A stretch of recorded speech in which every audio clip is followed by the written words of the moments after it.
मैं जब क्लास 8 में था तो मुझे पूरे यूट्यूब पे ऐसी कोई वीडियो नहीं मिली थी जिसमें प्रैक्टिकल्स के साथ साथ वीडियो को एक्सप्लेन किया गया हो। इस कारण से मेरा काफ़ी सारा टाइम वेस्ट हो गया था। एनीवे, राइट नाउ आपके इसके बारे में टेंशन लेने की कोई ज़रूरत नहीं है, क्योंकि मैं आप सबका टाइम बर्बाद होने नहीं दूंगा। ये चैप्टर हो सकता है मुझसे अच्छे से एक्सप्लेन ना हो, तो उसके लिए एडवांस में सॉरी। और अगर आपको कोई डाउट हो तो कमेंट सेक्शन में पूछना मत भूलिएगा। मैंने इसके पहले के चैप्टर्स की वीडियोस यूट्यूब पे रिसेंटली अपलोड कर दी हैं, जिनके लिंक्स मुझे डिस्क्रिप्शन में दे दिए हैं। ये मेरा न्यू चैनल है तो एक लाइक, एक शेयर और एक सब्सक्राइब तो बनता है। So hello students, welcome to my YouTube channel. आज की इस वीडियो में हम सब क्लास 8 की चैप्टर नंबर 4 HTML3 के एक्सप्लेनेशंस और प्रैक्टिकल्स दोनों को साथ में कंप्लीट करेंगे। तो इस वीडियो में लास्ट तक रहिएगा। So let's begin. सो हमारा पहला टॉपिक है IMG टैग। HTML में इमेजेस को IMG टैग का यूज़ करके इंसर्ट किया जाता है। IMG टैग एक एम्प्टी टैग होता है। इसका मतलब इसमें अंदर कोई कंटेंट नहीं होता और इसलिए आपको उसे क्लोज करने की भी ज़रूरत नहीं पड़ती है। जब भी कोई वेब पेज क्रिएट किया जाता है तो उससे एक HTML फाइल की तरह सेव होता है, और जब भी कोई इमेज किसी वेब पेज में इंसर्ट किया जाता है तो उसे भी एक अलग फाइल में सेव किया जाता है, यानी उसे वो एक HTML फाइल नहीं होता, वो एक अलग PNG होता है जिससे HTML के साथ लिंक किया जाता है। वेबसाइट जो कि कई सारे वेब पेजेस से मिलकर बना होता है उसे एक वेब सर्वर पे अपलोड किया जाता है, और जो इमेजेस वेब पेज पे अपलोड किए जाते हैं वो एक सेपरेट फाइल में सेव होते हैं। वेब पेज अलग फाइल में और उसके अंदर अपलोड किए गए इमेजेस अलग फाइल में, लेकिन उन सबको लिंक किया जाता है IMG टैग का यूज़ करके। 3 टाइप की इमेज फाइल्स होते हैं जिनका यूज़ HTML में किया जा सकता है, और उन इमेज फाइल का को इंडिकेट किया जाता है उनके नेम एक्सटेंशन से। For example JPG, GIF and PNG, ये तीनों इमेज फाइल एक्सटेंशंस HTML को सपोर्ट करते हैं। अब IMG एलिमेंट के हम लोग एट्रीब्यूट्स देखेंगे। सबसे पहले हम देखेंगे रिक्वायर्ड एट्रीब्यूट्स, जिन्हें यूज़ करना कंपलसरी है। First of all SRC attribute, ये हमें बताता है कि जो इमेज हमें इंसर्ट करना है उसका लोकेशन कहाँ है। जो इमेज वेब पेज में डिस्प्ले होगा वो इमेज ब्राउज़र को मिलेगा कहाँ पर। एंड सेकेंड इज अल्ट, तो इसके बारे में पढ़ते हैं आगे। SRC यानी सोर्स एट्रीब्यूट ब्राउज़र को ये बताता है कि जो इमेज डिस्प्ले करना है उसे किधर ढूंढा जाएगा पूरे PC में। एग्जाम्पल यहाँ एक HTML कोड दिया गया है जिसमें वेब पेज के अंदर एक इमेज इंसर्ट किया गया है। बस यहाँ पर जो इमेज है वो सेम फोल्डर में स्टोर किया गया है जैसे कि HTML प्रोग्राम के साथ, यानी इसे इसमें इमेज को कोई अलग फोल्डर में सेव नहीं किया गया। जिस फोल्डर में HTML प्रोग्राम है उसी फोल्डर में वो इमेज भी है, इसलिए आपको यहाँ पर उस इमेज की पूरी डिटेल्स डालने की ज़रूरत नहीं है। आप बस उस इमेज का नेम डालिए, और क्योंकि वही वो फोल्डर खुला हुआ है इसलिए ब्राउज़र उस इमेज को डिस्प्ले कर लेगा। पर यूजुअली सारे इमेजेस को एक सेपरेट फोल्डर में रखा जाता है, इसलिए ये इंपॉर्टेंट है कि आप स्पेसिफाई करो कि इमेज का लोकेशन कहाँ पर है SRC एट्रीब्यूट में। ब्राउज़र इंस्ट्रक्शन देगा फिर उस फोल्डर में जाने के लिए, और उसके बाद वो इमेज को फाइंड करके उसे डिस्प्ले करेगा IMG टैग के द्वारा रिजर्व स्पेस में। फॉर एग्जाम्पल यहाँ पर सेम फोल्डर में नहीं रखा गया था, यहाँ पर इस इमेज को एक डॉक्यूमेंट्स के अंदर इमेजेस फोल्डर में रखा गया था, तो वहाँ पर इसके पूरे लोकेशन। अब हम लोग बात करते हैं अल्ट एट्रीब्यूट के। अल्ट रेफर करता है अल्टरनेट टेक्स्ट को। अगर किसी कारण से कोई इमेज डिस्प्ले नहीं हो पाया तो टेक्स्ट डबल कोट्स में जो टेक्स्ट होगा वो विजिबल होगा। आप अल्ट में जो भी लिखिएगा वो आएगा। फॉर एग्जाम्पल आपने लिखा sorry the image can not be displayed, तो डबल कोट में टेक्स्ट आएगा sorry the image can not be displayed. अब यहाँ पे आपके सामने दो प्रोग्राम्स है, आपको इसका आउटपुट देना है। फर्स्ट प्रोग्राम में क्या है, आपको minister.jpg है और इसका अल्ट है। अब minister.jpg आपको वो फाइल डिस्प्ले होगा, पर क्योंकि सेकेंड प्रोग्राम में मिनिस्टर में आर नहीं लगा, इसमें बस मिनिस्ट लगा है, तो इस कारण से ब्राउज़र उस फाइल को नहीं सर्च कर पाएगा, और इस कारण से alternate can't find image file आ जाएगा आउटपुट के रूप में।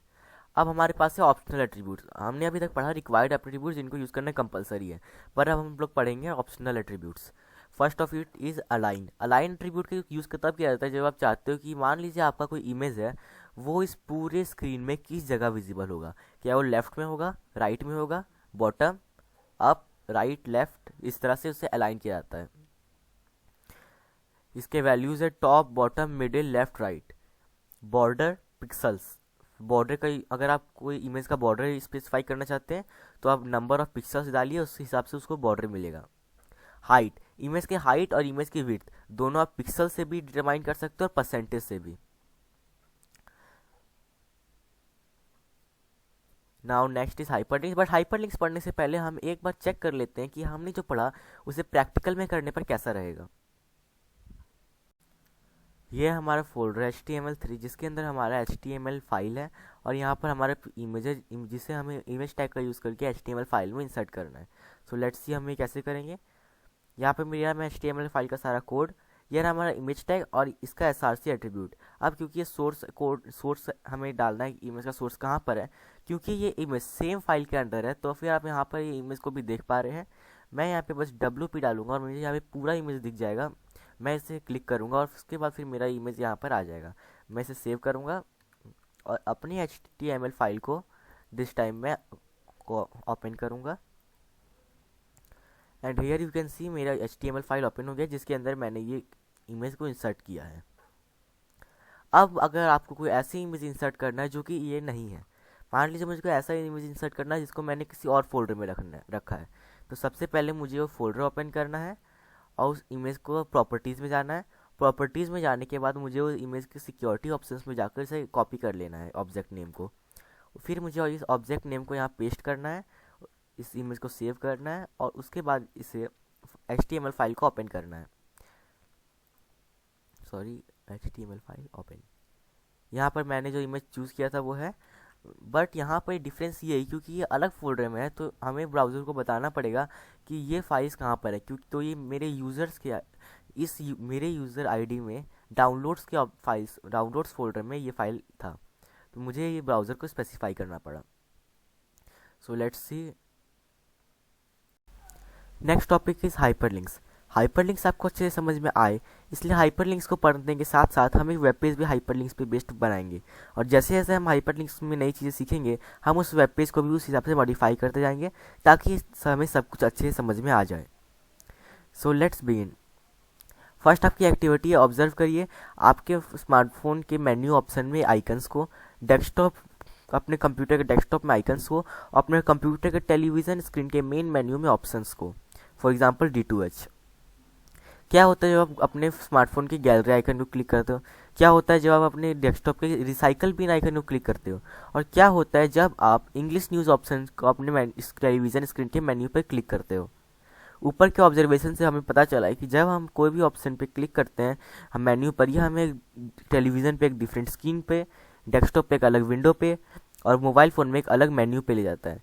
मेन्यू आइकन्स यूजुअली एक थंबनेल जैसे इमेजेस होते हैं जिनका साइज़ काफ़ी कम होता है, पर वो हमें लार्जर स्क्रीन्स या अलग अलग इमेजेस से लिंक करते हैं। हाइपरलिंक एक अंडरलाइंड वर्ड या फ्रेज है, या कभी कभी इवन एक ग्राफिक आइकन है जिसे एक दूसरी लोकेशन से लिंक किया गया है। जब भी आप उस पर क्लिक करते हो तो वो आपको किसी और जगह रिडायरेक्ट करता है। अब वो उसी वेबसाइट के अंदर कोई और वेब पेज हो सकता है, या कोई और वेबसाइट का वेब पेज हो सकता है, या हो सकता है उसी वेबसाइट के दूसरे सेक्शन से वो लिंक्ड हो। इसे लिंक कैसे किया जाता है? इसे लिंक किया जाता है एंकर टैग का यूज़ करके। एंकर टैग को हम लोग शॉर्ट में ए टैग कहते हैं, और इसे लिखा भी ए टैग की तरह ही जाता है।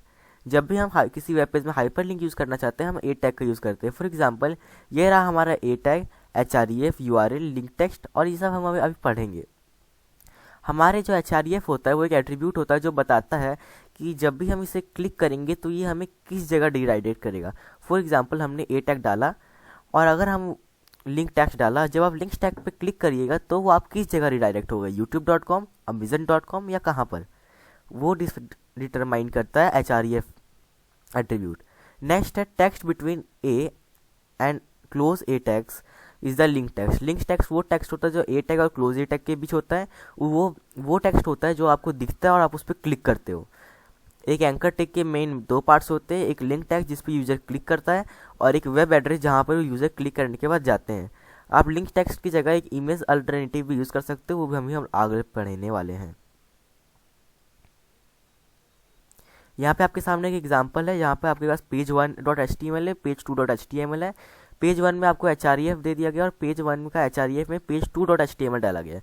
दोनों सेम फोल्डर में, इसलिए लोकेट करने में काफ़ी इजी होगी। हमें बस पेज 2.html डालना है और क्लिक हेयर यहाँ पर लिख देना है। आपको यूज़र स्क्रीन पर क्लिक हेयर शो होगा, जब भी आप उस पर क्लिक करिएगा आप इस जगह पर पहुँच जाइएगा। यहाँ पर कहा गया कि आप इस प्रोग्राम को मॉडिफाई करिए ताकि आप पेज 2 से भी पेज 1 पे जा सको। तो पेज 2 से पेज 1 के लिए जाने के लिए हमें क्या करना है, हमें बस ये page2.html वाली इस लाइन को कॉपी करना है और यहाँ पेस्ट कर देना है, और यहाँ पर पेज 2 की जगह page1.html लिख देना है, जिससे हमें पेज 2 की जगह नहीं पेज 1 की जगह पर रिडायरेक्ट करें, क्योंकि पेज 2 पे हम लोग पहले से हैं। बाय डिफ़ॉल्ट लिंक कैसे अपीयर होते हैं? जब भी आप कोई सारे ब्राउज़र्स में बाय डिफ़ॉल्ट एक ही रूल है, जब भी आप कोई लिंक पे कभी क्लिक नहीं किए हो तो वो एक अंडरलाइंड ब्लू कलर से शो होगा। जब आप वो लिंक को विजिट कर किए हो, यानी उस लिंक पे आप एक बार टैप कर चुके हो, तो वो अंडरलाइंड और पर्पल कलर में विजिबल होगा। और जब वो कोई एक्टिव लिंक होगा तब वो अंडरलाइंड और रेड कलर में विजिबल होगा। इन लिंक्स का कलर हम लोग लिंक ए लिंक या वी लिंक एट्रीब्यूट का यूज़ करके चेंज कर सकते हैं, जिसे हम लोग बॉडी टैग के अंदर डालते हैं। For example body tag link green, V link yellow, A link magenta. या लिंक एट्रीब्यूट स्पेसिफाई करता है कलर अनविजिटेड लिंक का, वी लिंक स्पेसिफाई करता है विजिटेड लिंक का, और ए लिंक एक्टिव लिंक का। अब लिंकिंग दो टाइप्स के होते हैं। इंटरनल लिंकिंग, यानी आप अपने वेब पेज के एक पार्ट पे हो पर दूसरा पार्ट काफ़ी नीचे है, इसलिए आप चाहते हो आप वहाँ पे स्पीडली पहुँच जाओ, इसलिए आप इंटरनल लिंकिंग का यूज़ करते हो। और एक्सटर्नल लिंकिंग, यानी अगर आप किसी एक वेब पेज पे हो पर आप चाहते हो आप उस वेब पेज से दूसरे वेब पेज में जाओ या उस वेब पेज से दूसरे वेबसाइट में जाओ, तब ऐसे में हम लोग एक्सटर्नल लिंकिंग का यूज़ करते हैं। सो ये दोनों ही काफ़ी ईजी है, हम लोग अभी प्रैक्टिकल करके देखेंगे। तो first of all internal linking. For example आप कोई बुक पढ़ रहे हो, तो आप नहीं चाहते कि अगली बार जब आप वो बुक को खोलो पढ़ने जाओ तो आपको काफ़ी ज़्यादा अपना टाइम इसी चीज़ में स्पेंड करने में वेस्ट हो जाए कि आपने लास्ट टाइम कहाँ पर बुक को लीव किया था। इसलिए हम एक बुक मार्क यूज़ करते हैं। उसी तरह हम बुक मार्क को वेब पेज में भी यूज़ कर सकते हैं और हम बुक मार्क क्रिएट कर सकते हैं। यहाँ पे हमने एक नेम एट्रीब्यूट नाम का एक एंकर टैग का एट्रीब्यूट होता है जो कि एक वेब पेज में बुक मार्क क्रिएट करता है। फॉर एग्जांपल ए नेम, वहाँ पे आप अपना वैल्यू डालिए, ए टैग को क्लोज कर दीजिए और उसके बीच जो भी लिखिएगा वो एक बुक मार्क हो जाएगा। उसके बाद जब आप HREF में हैशटैग वैल्यू डालिएगा तो आप वापस उसी जगह पहुँच जाइएगा। हम लोग एग्जाम्पल से देखते हैं, अच्छे से समझ में आएगा। पहले आप ऊपर वाले पोर्शन को भूल जाइए। नीचे में मैंने ए नेम यहाँ पे यूज़ किया गया है, ए नेम कोट 1, नेम आपने कोट 1 डाला और कोट 1 के अंदर आपने सब कुछ एंटर किया और यहाँ पे आपने ए टैग को क्लोज कर दिया। तो इसके अंदर ये सारे जो डेटा है इसे कोट 1 कहते हैं। उसी तरह ये कोट 2 और इसके अंदर सारा डेटा है इसके अंदर कोट 2 के, उसे हम लोग कोट 2 कहेंगे। और उसी तरह इस एंकर टैग के अंदर जितना भी डेटा उसे हम लोग कोट 3 कहेंगे। So let's resume. यहाँ पर आप देख पा रहे हो HREF quote 1 doctor APJ Abdul Kalam यहाँ पे। लेकिन आप यहाँ पे देखिएगा आपको HREF में कोट 1 नहीं हैशटैग कोट 1 है, यानी हैशटैग कोट 1 यानी आप किसी बुक मार्क के पास जा रहे हो। कोट 1 कोई फाइल का नेम नहीं है, वैसा कुछ नहीं है, ये बस इसी वेबसाइट के अंदर एक बुक मार्क है। ये हमारा हैशटैग डिफाइन करता है। Hashtag HREF is equal to hashtag quote 1। इसका मतलब जब भी आप इस लिंक पे क्लिक करिएगा आप हैशटैग कोट 1 पे यानी कोट 1 पे रिडायरेक्ट हो जाएगा, यानी इस जगह पर। उसी तरह बाकी भी वर्क करते हैं। तो let's see it with example. आजकल गेम्स खेलना किसे पसंद नहीं है, आपको भी पसंद होगा, इसलिए मैंने सोचा आपको गेम्स से रिलेटेड एक वेब पेज बना के ये सब समझाया दिया जाए। तो मैंने गेम से रिलेटेड वेब पेज बनाया, इसमें मुझे काफ़ी टाइम लगा, इसलिए मेरे इस टाइम के लिए 1 लाइक तो बनता है। So let's begin. सबसे पहले क्योंकि हमें अच्छे से समझना है इसलिए हमें ऊपर वाले इस पोर्शन को यहाँ से यहाँ तक इग्नोर करना है। ए नेम, यहाँ पे हमने नेम FF डाला है।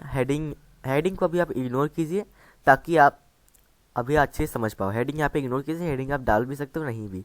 अब मैंने इस ए टैग यहाँ पे ओपन हुआ है, यहाँ क्लोज हुआ है और इसके बीच ये जितना ये यहाँ पे क्लोज हुआ है और इसके बीच ये जितना भी डेटा है ये सब हमारे डिस्प्ले होगा। उसी तरह BGMI, MC, GTA 5, Valorant and so on. So अगर हमने ये सब तो लिख दिया, पर इसका बुक मार्क कहाँ क्रिएट होगा? Here is the bookmarks, hashtag FF, hashtag BGMI। अब देखिए आप फॉलो लिंक का भी ऑप्शन आ रहा है, जब क्लिक करिएगा तो वहाँ पे आपको लिंक ओपन भी हो जाएगा ऐसा। सो माइनक्राफ्ट, GTA 5, Valorant और इस तरह करके आपके सामने सारे ऑप्शन आ जाएंगे। आगे जब हम लोग आगे सीखेंगे, हम सीखेंगे कि कैसे इमेजेस का यूज़ करके हम लोग ऐसा कर सकते हैं। तो हम लोग वहाँ पे इमेजेस भी यूज़ करेंगे ताकि हम इस वेब पेज को और भी ज़्यादा अट्रैक्टिव बना सकें। तब तक के लिए लेट्स सी ये कैसा बना है। सो हम यहाँ अपने वेब पेज पे आ चुके हैं। आपको यहाँ पर इसमें किसी भी एक पे क्लिक करना है। फॉर एग्जांपल मैंने यहाँ पे माइनक्राफ्ट पे क्लिक किया, मुझे देखिए यहाँ माइनक्राफ्ट पे सबसे ऊपर में आ गया। हमें यहाँ पे इसके बारे में काफ़ी कुछ लिखा हुआ है। सो यहाँ पर BGMI एंड सो ऑन। यहाँ पर आप देख पा रहे हो जो लिंक्स मैंने विजिट कर ली वो ऐसे पर्पल कलर में दिख रही है, जो अभी विजिट नहीं की हैं वो इस तरह से ब्लू कलर में दिख रही हैं और अंडरलाइंड भी हैं, as you can see here here here. हम आगे सीखेंगे कैसे हमें लिंक्स में टेक्स्ट की जगह इमेज यूज़ कर सकते हैं और कैसे हम लोग यहाँ पर भी इमेज लगा के इस वेबसाइट को और भी इंटरेक्टिव बना सकते हैं। So our next topic is external linking. External links वो लिंक्स होते हैं जो कि हमें सेम वेबसाइट के एक नए वेब पेज पे या एक नए वेबसाइट पे रिडायरेक्ट करते हैं। So next is image linking. जैसे कि हम सब जानते हैं एंकर टैग के दो मेन पार्ट होते हैं, एक जो लिंक टेक्स्ट यूज़र क्लिक करते हैं और एक यूआरएल जिस पे वो जाते हैं क्लिक करने के बाद। लिंक टेक्स्ट को हम लोग इमेज लिंक से भी रिप्लेस कर सकते हैं। एक इमेज अपीयर होगा अपने चारों ओर एक ब्लू बॉर्डर के साथ। So let's try this. So this is the example of image linking. यहाँ पर मैं चाहता हूँ कि जो भी यूज़र इस लिंक को क्लिक करे वो इस वेबसाइट पे डायरेक्ट हो। एक चीज़ आपको याद रखना है, आपको HTTPS और www डॉट भी लगा देना, नहीं तो आपका ब्राउज़र कंफ्यूज हो जाएगा कि anywas.home एक वेबसाइट है या फिर कोई फाइल है। इसलिए इस कारण से मेरे कोड में बहुत सारे एरर्स आ रहे थे। आपके साथ ऐसा ना हो इसलिए मैंने आपको बता दिया। अब आपको यहाँ पे इमेज टैग डालना है, जैसे कि हमें बुक में बताया गया है IMG टैग। SRC में SRC इक्वल टू हेयर आपको अपना JPG डालना है एंड डन। आपको इमेज टैग को क्लोज कर देना है और यहाँ पर आपका काम हो चुका है। आपको बस इसको सेव करना है। यहाँ पे जाके आपको उस image.html को ओपन करना है फुल स्क्रीन, इस पर क्लिक करिए। आई थिंक ये थोड़ा बड़ा है, इसका साइज़ को आप डिफाइन कर सकते हो और जैसे ही आप क्लिक करिएगा देखिए आप वहाँ पर रिडायरेक्ट हो जाइएगा। नेक्स्ट है ईमेल लिंकिंग। ईमेल लिंकिंग तब यूज़ किया जाता है जब आप चाहते हो कि आपका फ्रेंड या आपका विजिटर जब भी आपके वेबसाइट पे पहुंचे और कॉन्टैक्ट में या फिर किसी भी लिखे हुए वर्ड पे क्लिक करे तो वो आपकी ईमेल एड्रेस पे रिडायरेक्ट हो जाए। तो उसके लिए मेल टू और उसके बाद आपको अपना ईमेल एड्रेस यहाँ डालना होता है। इससे क्या होगा कि आपके फ्रेंड का जो ईमेल प्रोग्राम होगा वो आपकी ईमेल एड्रेस को वहाँ पे ओपन कर देगा। So this is email linking and then is our assessment activity. Assessment activity को मैं अपने अगली वीडियो में डिस्कस करूँगा। सो आज का ये वीडियो यहीं खत्म होता है, तो चैनल को सब्सक्राइब, वीडियो को लाइक और शेयर करना मत भूलिएगा। और अगर आपको कोई डाउट है तो कमेंट सेक्शन में ज़रूर बताइएगा। Thank you, have a nice day.